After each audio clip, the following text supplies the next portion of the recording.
In this session, we are going to discuss about SCADA and RFID protocols.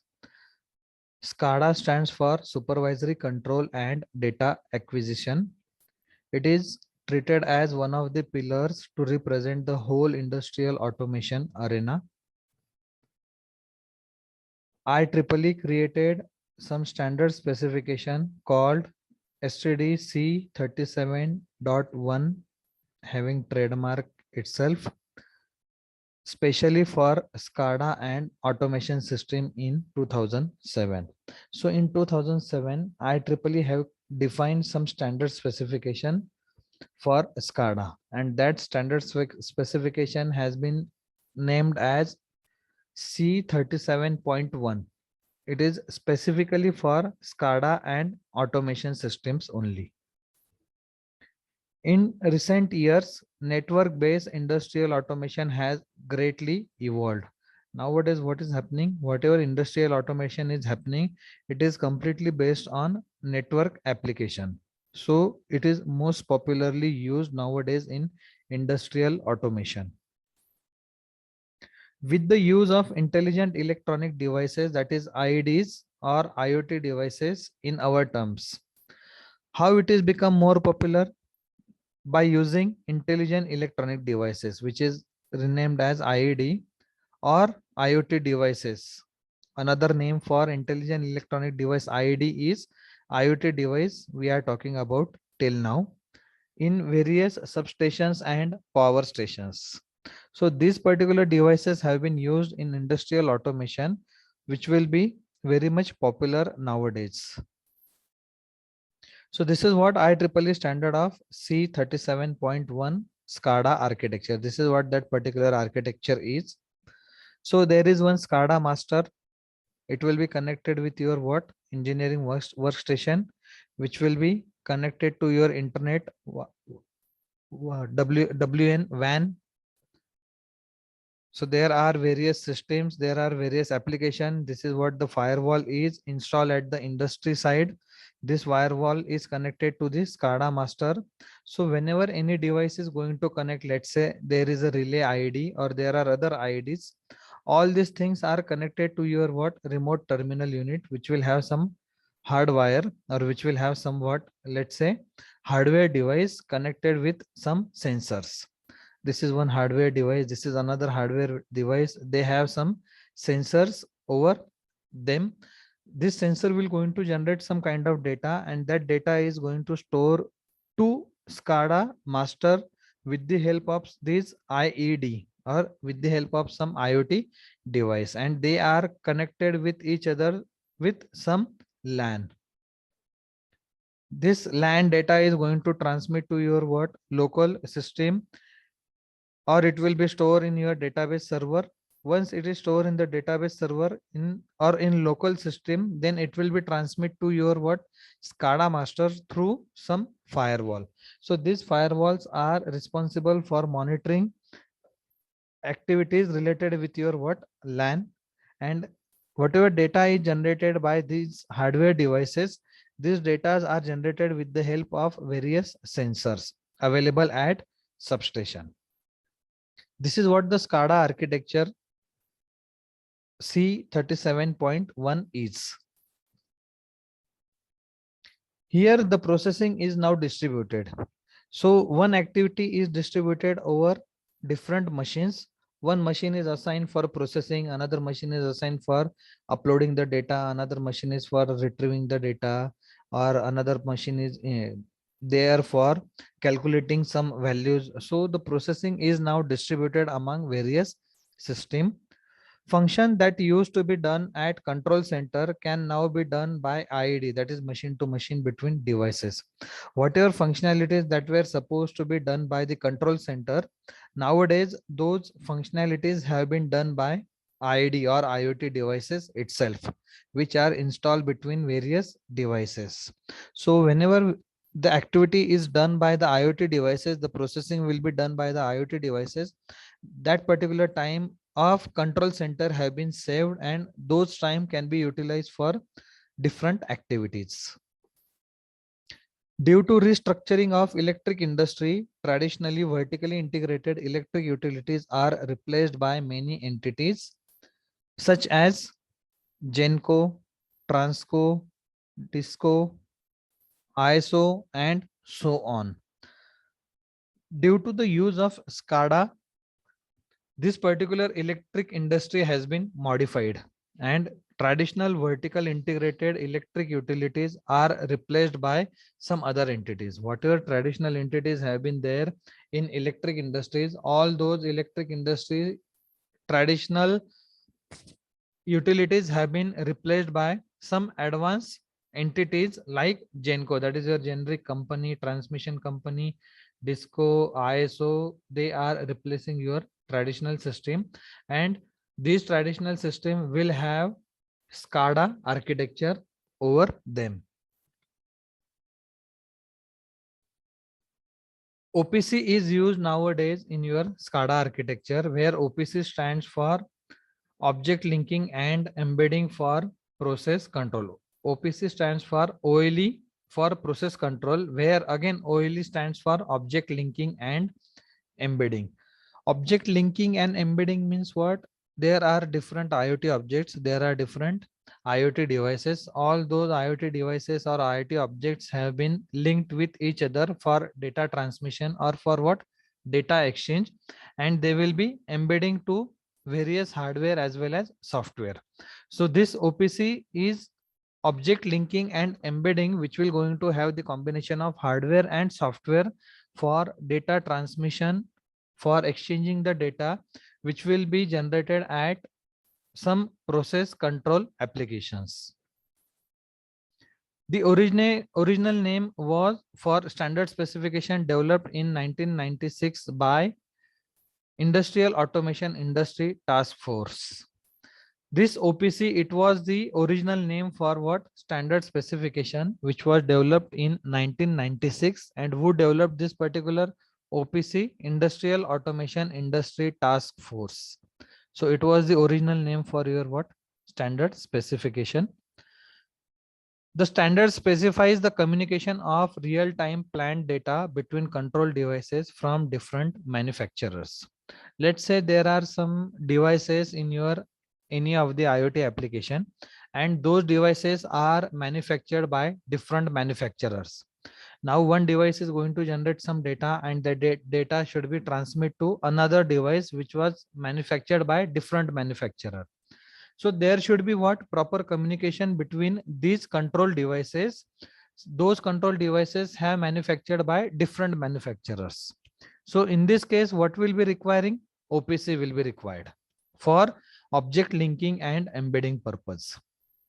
And this OPC will going to define this standard specification, which will be helpful for establishing the communication between various control devices which are developed by different manufacturers.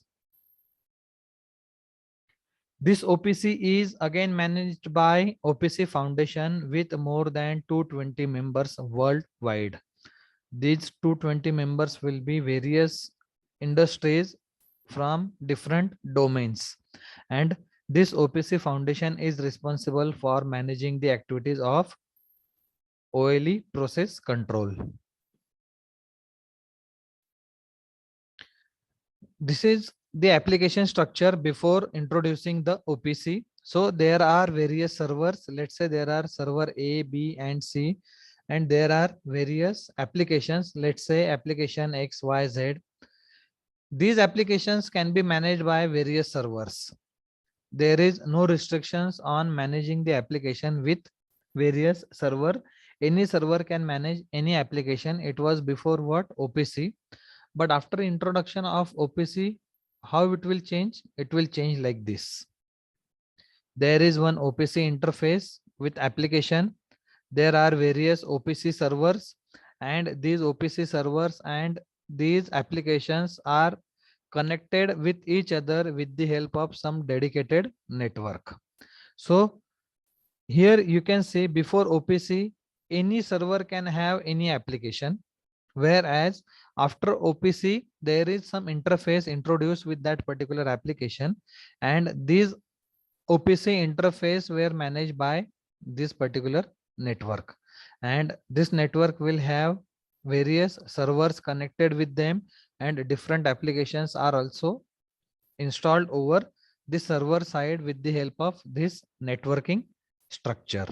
So this is what the simplifications of applications with the server before OPC, after OPC.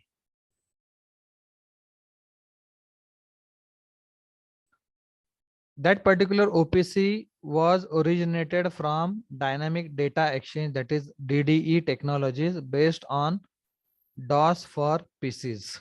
If you people are aware about, initially it was DOS operating system, that is disk operating system for PCs in older days.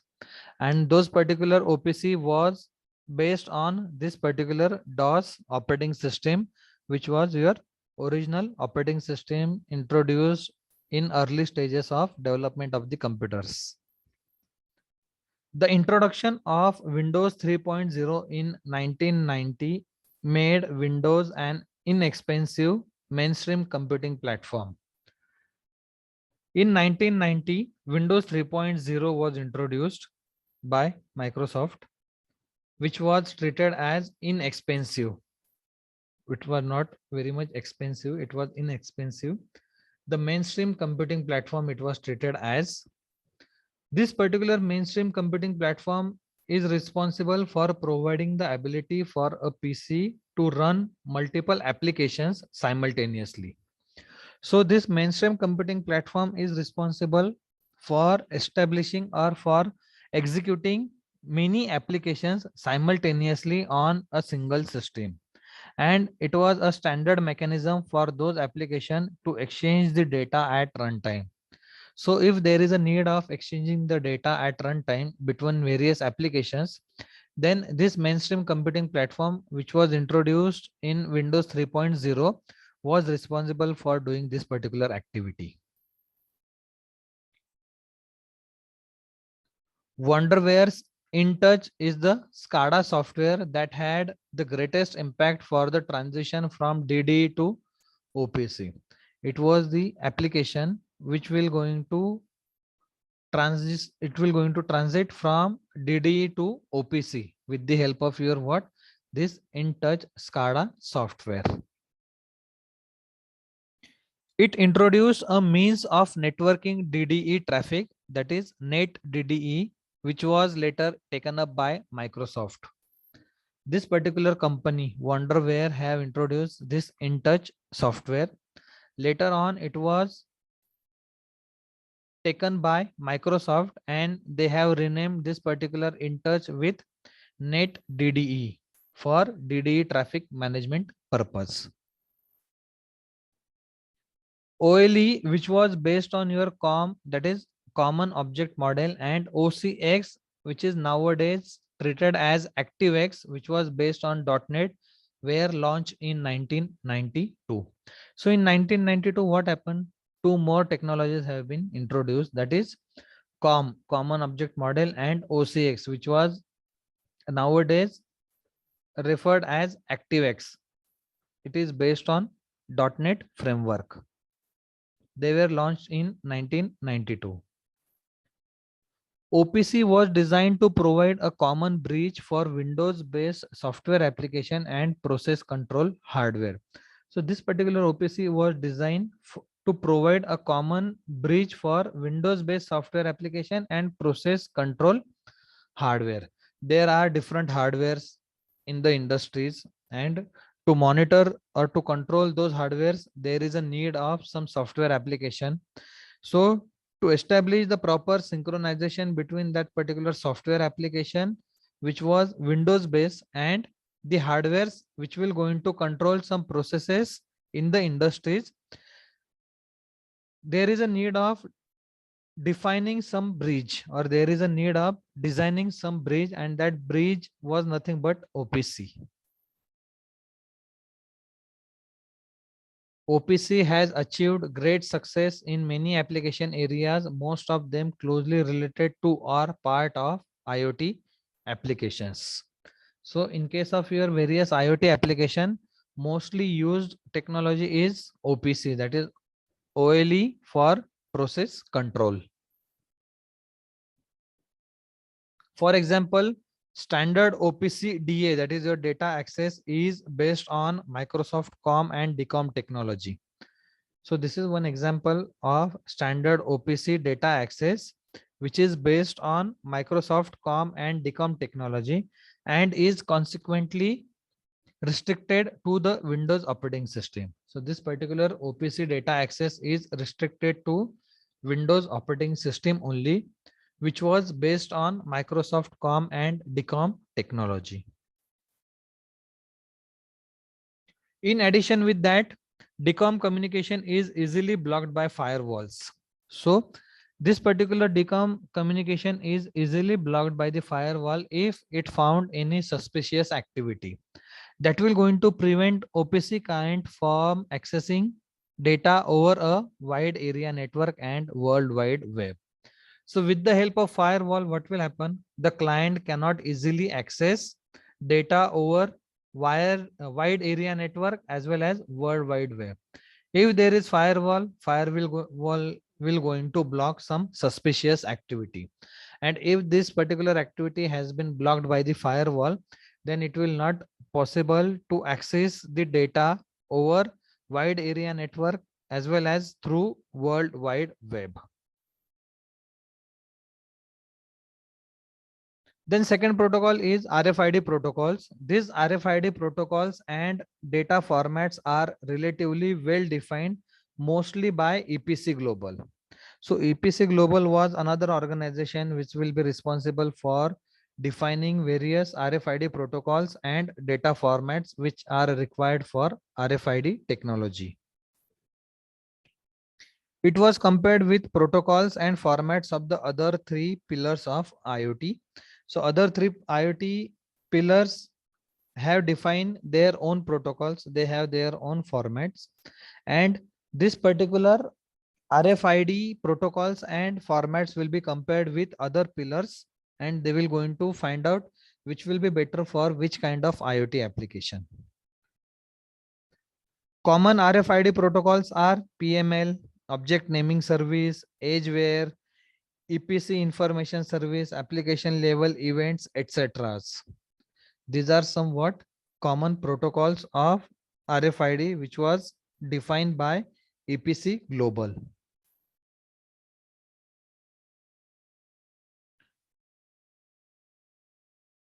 In IoT application, RFID protocols are mainly focusing on various smart cards, and those smart cards are nothing but the contactless interface. They are having some contactless interface which are becoming increasingly popular for payment and ticketing applications such as mass transit and stadiums.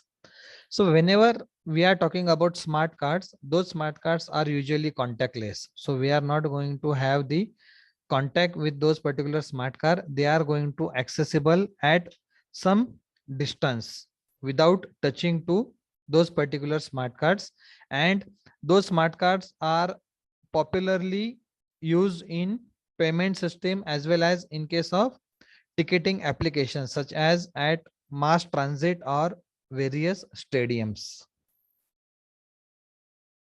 Visa and MasterCard have agreed to an easy to implement version deployed in US. So in US, what happened initially, they have started using these particular smart cards for payment purpose, and they have introduced Visa cards as well as MasterCard for easy to implement for payment applications, payment gateways. These smart cards are also being introduced in personal identification and entitlement schemes at regional, national, and international levels.